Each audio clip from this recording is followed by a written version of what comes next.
Hi guys, today we will talk about how to fix Twitter not sending a verification code on your settings.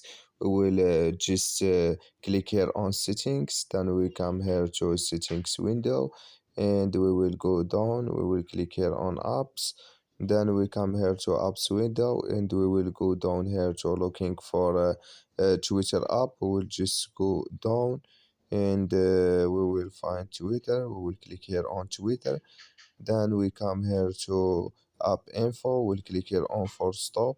Then we will click here on OK. Then we click here on storage and we come here to storage window. We will click here on clear cache and we will click here on clear data and you just go to Play Store and update your Twitter app and it's going to work with you. So thank you for your watching. Don't forget to support us by liking, subscribe, and see you in next video.